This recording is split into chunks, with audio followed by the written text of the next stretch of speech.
Hello दोस्तों, कैसे हो आप सब। आज हम देखते हैं विनोद बिहारी मुखर्जी। ठीक, इनको देखते हैं विनोद बिहारी मुखर्जी, जिनका जो समय है वो है 1904 से 1980 तक। ठीक, इसके पहले हमने देखा यामिनी राय और अमृता शेरगिल। अब देखते हैं विनोद बिहारी मुखर्जी। ठीक, आर्ट के क्षेत्र में देखा जाए इनका बहुत बड़ा योगदान रहा। हमारा पहला प्रश्न है, कौन सा चित्रकार अंधा होने के बाद भी चित्र बनाता था। कौन सा चित्रकार अंधा होने के बाद भी चित्र बनाता था। तो हमारा आंसर है विनोद बिहारी मुखर्जी। ठीक, नेक्स्ट प्रश्न है, चित्रकर किसकी आत्मकथा है। क्या चित्रकर किसकी आत्मकथा है। तो हमारा आंसर है विनोद बिहारी मुखर्जी की आत्मकथा है। किसकी? विनोद बिहारी मुखर्जी की। ठीक, अब देखते हैं अगला प्रश्न है, वो है विनोद बिहारी मुखर्जी का प्रिय माध्यम क्या था। विनोद बिहारी मुखर्जी का प्रिय माध्यम क्या था। तो हमारा आंसर है टेम्परा भित्ति चित्रण। क्या? टेम्परा भित्ति चित्रण। अगला प्रश्न है, वो है विनोद बिहारी मुखर्जी की पत्नी का क्या नाम था। तो हमारा आंसर लीला मुखर्जी। क्या नाम था? लीला मुखर्जी। ठीक, लीला मुखर्जी किस रूप में प्रसिद्ध थी। तो वो मूर्तिकार के रूप में प्रसिद्ध थी। क्या? मूर्तिकार के रूप में प्रसिद्ध थी। लीला मुखर्जी की मृत्यु कब हुई थी। तो वो हुई थी 2003 में। कहाँ? दिल्ली में हुई थी। ठीक, नेक्स्ट प्रश्न, इनकी पुत्री का क्या नाम था। तो इनकी पुत्री का नाम मृणालिनी मुखर्जी था। क्या नाम था? मृणालिनी मुखर्जी। अगला प्रश्न है, वो है मृणालिनी मुखर्जी किस रूप में प्रसिद्ध थी। क्या? मृणालिनी मुखर्जी किस रूप में प्रसिद्ध थी। तो हमारा आंसर है वो चित्रकार और मूर्तिकार के रूप में प्रसिद्ध थी। कैसे? चित्रकार और मूर्तिकार के रूप में प्रसिद्ध थी। अगला प्रश्न, इनर आई फिल्म किसके जीवन पर आधारित है। तो वो है विनोद बिहारी मुखर्जी के जीवन पर आधारित है। ठीक, विनोद बिहारी मुखर्जी को भारतीय कला से आधुनिक कला का सेतुबंध किसने कहा। क्या? भारतीय कला से आधुनिक कला का सेतुबंध किसने कहा।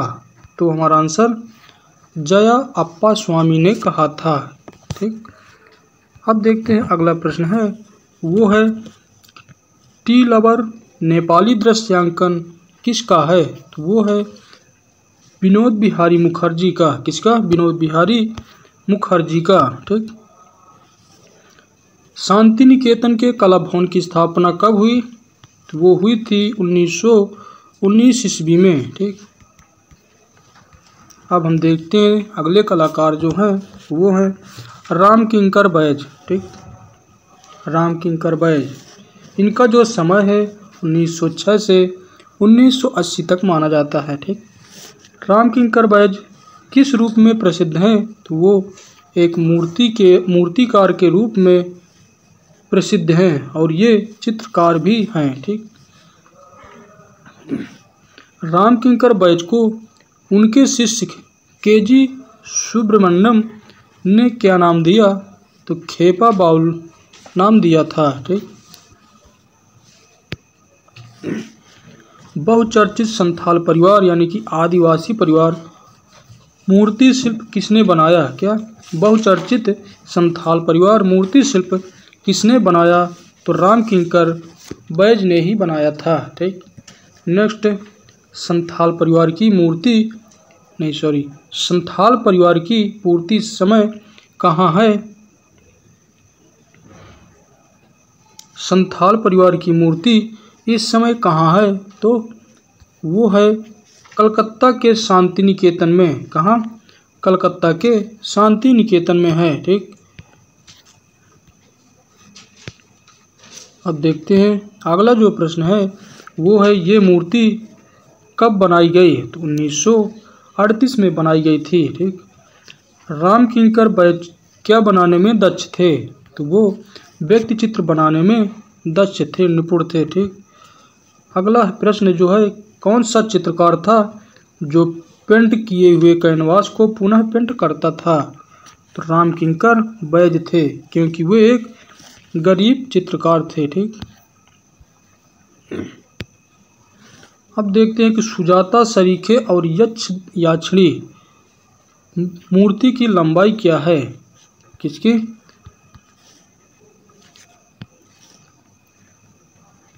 सुजाता सरीखे और यक्ष याक्षिणी, ठीक, याक्षिणी मूर्तियों की लंबाई क्या है? तो वो है 24 फुट। कितनी? 24 फुट। इस समय ये मूर्ति कहाँ है? तो वो है नई दिल्ली में रिजर्व बैंक ऑफ इंडिया के सामने है। ठीक, अब देखते हैं नेक्स्ट प्रश्न है, वो है मदर गॉडेस की मूर्ति किसने बनाई? मदर गॉडेस की मूर्ति किसने बनाई? तो राम किंकर बैज ने बनाई थी। किसने? राम किंकर बैज ने बनाई थी। राम किंकर बैज ने अपनी प्रथम एकल प्रदर्शनी कहाँ की? तो 1942 में दिल्ली में की थी। ठीक, हार्वेस्ट की मूर्ति किसने बनाई?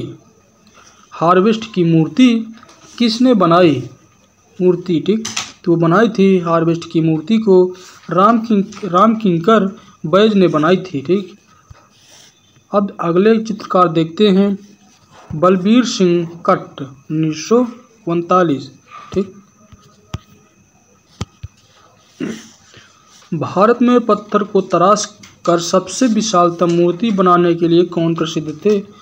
तो हमारा आंसर आता है निकलकर बलबीर सिंह कट्ट। ये विशाल मूर्ति बनाने के लिए प्रसिद्ध थे। बलबीर सिंह कट्ट ने किसके संरक्षण में रहकर कला की शिक्षा ग्रहण की? तो राम किंकर बैज तथा शंखो चौधरी के संरक्षण में कला की शिक्षा ग्रहण की थी। ठीक, हमारा जो अगला प्रश्न है वो है, कला जगत में बलबीर सिंह कट्ट की पहचान किस रूप में की जाती है? तो वो मूर्तिकार के रूप में की जाती है। ठीक, आइए अगले प्रश्न की ओर बढ़ते हैं। अगले हमारे जो चित्रकार हैं वो है NS बेंद्रे। कौन? NS बेंद्रे, जिनका समय 1910 से 1992 तक माना जाता है। ठीक, पहला प्रश्न है, NS बेंद्रे की कौन सी पेंटिंग क्रिस्टी की नीलामी में बिकी? उस पेंटिंग का नाम क्या है? Dancing girl. क्या? डांसिंग गर्ल $2,40,000 की बिकी थी। कहाँ? क्रिस्टी की नीलामी में। NS बेंद्रे का कौन सा चित्र ललित कला मोनोग्राम के मुख्य पृष्ठ पर है? तो वो है सूरजमुखी का चित्र। क्या? सूरजमुखी का चित्र। नेक्स्ट प्रश्न देखते हैं, इंदौर के देवला लीकर के पास बेंद्रे के सहपाठी कौन थे? तो वो थे MF हुसैन। कौन थे? MF हुसैन थे। ठीक, NS बेंद्रे किस कला स्कूल से संबंधित थे? तो हमारा answer JJ school of art से संबंधित थे। किससे? JJ स्कूल ऑफ आर्ट से संबंधित थे। ठीक, NS बेंद्रे के किस चित्र के लिए उन्हें राज्यपाल से पुरस्कार मिला? तो वो मिला था गली का आकर्षण के लिए। ठीक, अब देखते हैं NS बेंद्रे। क्या? NS बेंद्रे की बम्बई आर्ट सोसाइटी की वार्षिक प्रदर्शनी कब हुई? तो हमारा आंसर 1935 ईस्वी में। NS बेंद्रे को इंदिरा कला संगीत विश्वविद्यालय मध्य प्रदेश ने कौन सी उपाधि प्रदान की? तो हमारा आंसर D लिट की उपाधि प्रदान की थी। ठीक, नेक्स्ट प्रश्न, NS बेंद्रे की कला की तकनीक क्या थी? तो वो थी वॉश तथा वाश का मिश्रण रूप थी। क्या? वाश तथा वाश का मिश्रण थी। ठीक। एन.एस. बेंद्रे की कला पर किसकी कला का प्रभाव दिखाई पड़ा, या किसकी कला का प्रभाव पड़ा? तो हमारा आंसर है राजपूत तथा मुगल कला का प्रभाव पड़ा। ठीक।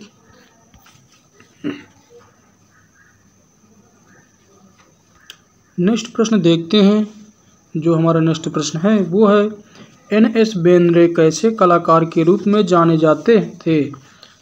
तो वो जाने जाते थे रोमांटिक कलाकार के रूप में जाने जाते थे। ठीक। Next, NS. बेंद्रे ने किस विदेशी कलाकार से ग्राफिक की शिक्षा ली? तो हमारा आंसर है अर्विन लेंडेक से। अब देखते हैं नेक्स्ट चित्रकार कौन है वो हैं के हैबर। ठीक। जिनका समय है 1912 से 1996 तक। ठीक। कौन? के हैबर। भारत के आधुनिक तथा लोक कला के क्षेत्र के रूप में कौन प्रसिद्ध हैं? क्या? भारत के आधुनिक तथा लोक कला के क्षेत्र के रूप में कौन प्रसिद्ध हैं? तो हमारा आंसर है के हैबर। कौन? के हैबर प्रसिद्ध हैं। ठीक। नेक्स्ट, के हैबर किससे प्रभावित थे? तो वो पाल गोंग व पाल सेजान से ही प्रभावित थे। ठीक। अब देखते हैं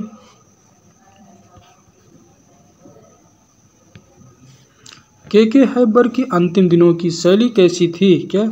के हैबर की अंतिम दिनों की शैली कैसी थी? तो कैसी थी? लयात्मक थी। ठीक। अब हम देखते हैं कि के हैबर का मुख्य कार्य क्या था? तो वो था रेखांकन। क्या था? रेखांकन। ठीक। दोस्तों, आज हम इतना ही देखते हैं। अब मिलते हैं नए कलाकार को लेकर। ठीक। इससे संबंधित और जो चाहिए तो कमेंट में बताना, मैं एक एक करके भेजता रहूँगा। ठीक।